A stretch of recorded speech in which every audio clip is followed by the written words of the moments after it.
Okay, so I'm reprinting the dual blower assembly for the printer, and this time I've done two different things. I've disconnected the laptop and I'm printing directly from an SD card.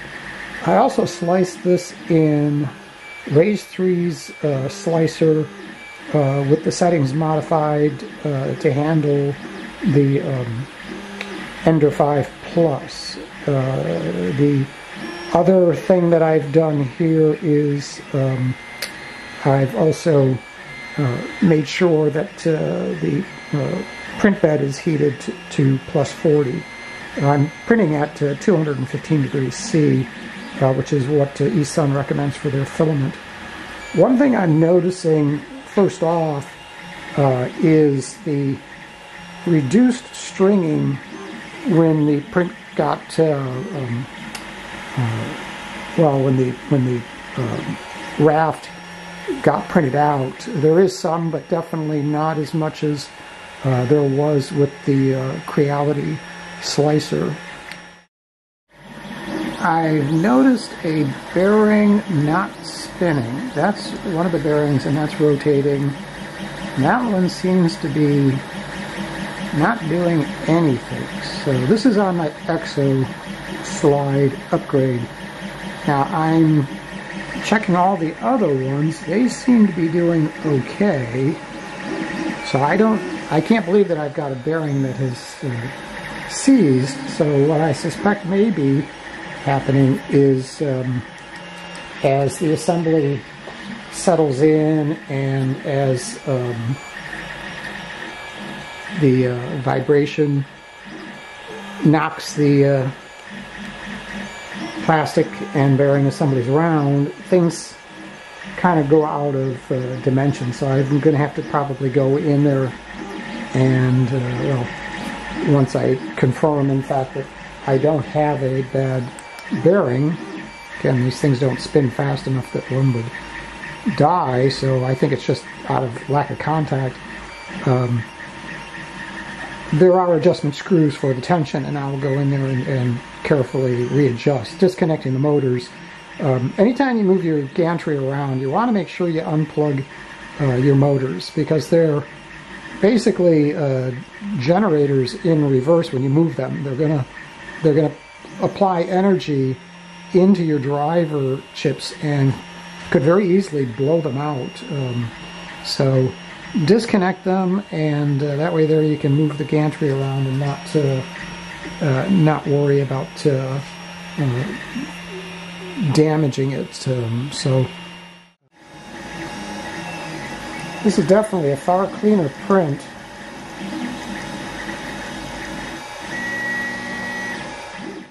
Okay, well, the print is done, and it was, as far as the wheel, the bearing is concerned, on the EXO slide. It just needed to be turned in just slightly. I guess it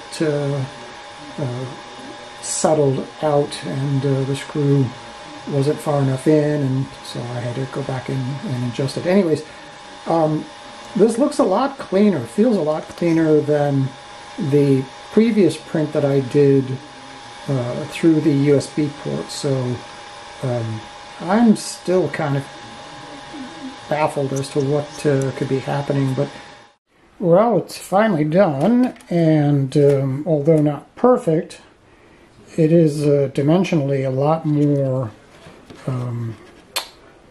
let's say, cleaner and accurate than the previous one here. I could get the fans in without too much excessive persuasion. It's still not perfect. I seem to be having an issue with the interface between the model and the supports. They don't break away real clean, and they kind of have I don't know, an over melting or a heavier interface than what I would expect to see out of parts that are supposed to, or I mean a piece that's supposed to break right off. But the overall level of quality on this versus this is much better doing the SD card versus a USB. And so next I will be trying with Cura and see if I get anything cleaner.